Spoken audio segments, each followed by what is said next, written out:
We are experiencing many problems as a country, and the people I fear most, the people who are caught in between, are the youth. Uh, it is very difficult for a youth in Kenya to start something, let's say a business. The government is pressing a lot of taxes and regulations. The other youths who somehow made it in other ways are trying to pressure other youths into succeeding. Relationships are tough. Many are seen as failures by their folks back in the village. Some don't even know what to do. The education is messed up. The cost of living is skyrocketing and all that. So navigating the entire spectrum is a bit a challenge, especially to the youths living in Kenya. Now, if you are a youth in Kenya, I would like to share with you the following advice or approaches that can somehow help you navigate the social fabric, finance world, and other related activities that will make you maneuver these rather challenging times.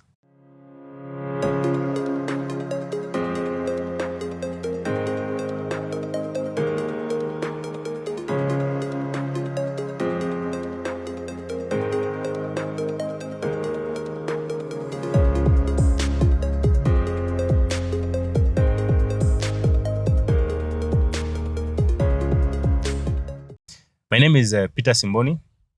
Welcome to this episode specifically made for the youth in Kenya. The first thing you may want to do as a youth in Kenya is find and talk to SMP. Find SMP and talk to him. SMP is myself. I have excelled at so many things. I've also failed at so many things. But my biggest motivation is to see as many youths as possible within my circle and even outside my circle do something that somehow brings food on the table, do something that leads them to a fulfilling life, love what they do, network, and all that. So the first thing you may want to do as a youth, you find SMP and talk to him. I will share with you. You'll tell me what you are doing. And then after that, I may find the problem or the challenge that you're facing. And then, of course, I'll try to maximize what you do. I'll try to talk to you about finances. I will also share with you my business model, how I operate, how I'm able to navigate my social fabric, my education. I'm doing a master's degree in software engineering. I have a business that I'm managing. I am also involved in a community group that is called Brochure. I'm the organizing secretary. Also in the operations department in that particular organization. I have a relationship, if you are wondering. So we shall actually have a conversation. I'm not saying that I'm a guru or expert in life matters, but I believe once we get to share one or two things, I can also help you navigate the challenging life that we are facing as Kenyan youths. Number two, many of you are wondering which business am I should I do? What can I accomplish in Kenya? What I will advise you as the second approach, whenever you want to start something, try to do a service-related activity. Many of us have started doing a product-related activity. Product-related activity is where you buy shoes and you sell, you buy clothesline and you sell, you start a shop, you start a wines and spirits. I've tried most of that and I have failed terribly. Actually, none of my I have a few which I'll talk about in later. I'll talk about later in the video. But a service-related activity gives you the chance to sell what you know. It gives you a chance to grow on what you know. it somehow gives you a margin of safety where you can gamble between your skills and your service delivery. And one good thing with service delivery is along the way you become better. Also, you can start by offering free service. I'll take a very simple example. If you are a photographer, you could take a lot of free pictures, and along the way you start charging 100 bob or 200 bob or 1,000 bob. Then you start going to events, and then you start recording videos, and then it now becomes your portfolio. So service related kind of business gives you a chance to grow and build a client base. But you see, now in a product related activity, you cannot gamble with it. You can sorry, you cannot give people products for free. Okay, you cannot have test products for your friends or potential clients. So if you are thinking about starting something, then try to project your idea into a service related kind of activity. What do you know? Are you an accountant? Then start offering people financial advice. Are you a videographer? Are you a video editor? Are you a web developer? Okay. Do you like to teach people how to cook, for example? So think in line of what you're currently doing and start building on it. Start doing a lot of free activities, because if you do 100 of those, you gain experience, you gain the momentum, you gain the confidence, and you gain the courage. So the 101, you're not going to charge it at a small fee. You charge 10, 15 times, the 20th time, you raise the bar. And that's how you grow in this service delivery arena. So this is my advice to you as a youth. If you are still figuring out on what to start, just start by offering what you already know, and start by doing it for free. And if you ever get a chance to talk to SMP, I can guide you through the way on how you can maximize on the same. Number 3, if you are skeptical about starting a service related activity, then if you are to start a product related activity, then you should start a drop shipping business. A drop shipping business is selling what you don't have. Well, I know this is a bit far-fetched. People are wondering how. Drop shipping basically means going to a friend or going to a shop that possibly you buy stuff. Then you liaise with the owner of that shop, and then you say, hey, I can help you sell your products. And then you're going to post those products, be it shoes, be it cloth line, be it watch, be it suits. You brand yourself as if you were selling those products. And then once you get an order or two, you get the money and you go and purchase that stuff from that particular shop. And then you take it to the client. And of course, you do some markup and you remain with some cash. This is a very, very sensitive approach. And one of the things that you must do is you must ask consent from the person who is selling the product, so that in the event you have a problem with the client, you know the channel that that product has to go through in order to be compensated for that matter. I do a drop shipping business with a friend of mine who we've known each other for about 7 or 8 years. Is called Lexa. Well, the business is called Lexa Computers, but the guy is called Alex. I do drop shipping for his laptops. Well, to some extent, I invest part of the capital to him, and then he gets more machines. But 100% is drop shipping. He gives me the laptops, I advertise them, I do some markup, 1,000 bob, 1,500, 5,000, depending on the type of laptop, and I get some change. In the event the client has a problem, I just take the laptop back to Lexa, and he sorts things out. Dropshipping helps you to start growing your brand slowly. It exempts you from day-to-day business challenges, okay? Returns, spoiling of the product, problems with the client. So if you are skeptical about the service related kind of business, you can think of a drop shipping business, and your friends are already your customers. Your network is already your customers. So you can think of selling shoes, you can think of selling clothesline, watches, laptops, accessories, almost anything. And in this digital era, the fact that everyone has a smartphone, your job is only to post. If they buy, well and good. If they don't buy, continue posting. At one point, they will buy. Now, advice number 5, as a Kenyan youth, have a support system. A support system is basically people you hang out with, people you connect with, people you share your stories with, people you seek advice from, people who your goals are aligned together, people who challenge you, people who keep you on toes.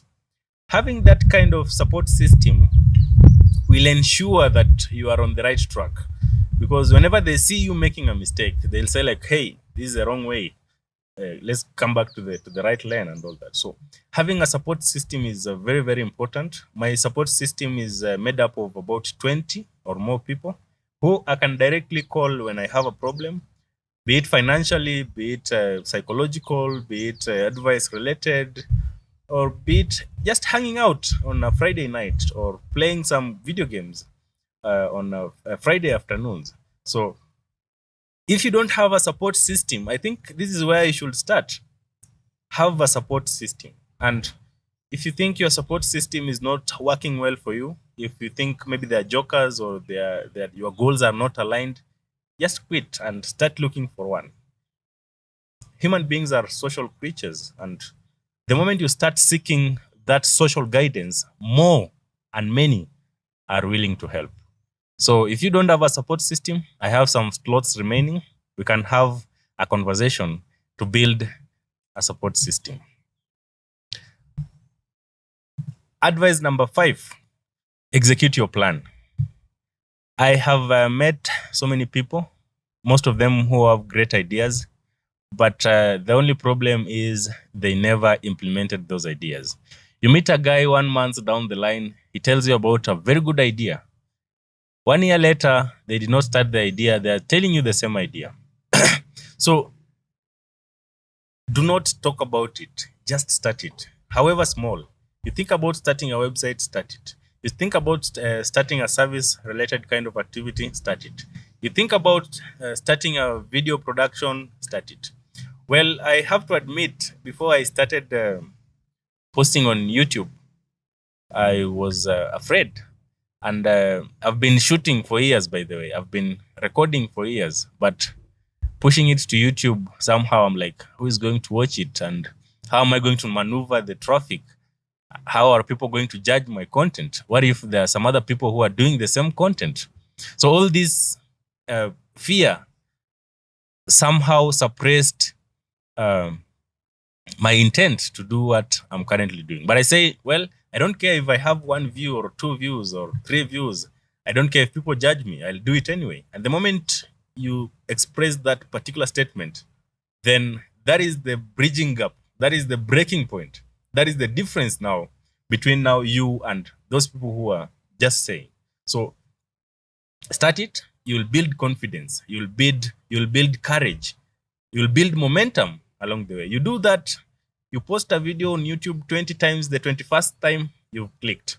You start your photography business, you shoot, you take pictures, maybe 50 or 100, 101st picture, you've nailed it. You've set the momentum, you've set the pace. So execute your plan. That is the 5th advice that I leave to you. The last advice, build a second brain. We often trust our brain for keeping information. Our brain is not for keeping information. Our brain is for having the information. Keep your information elsewhere.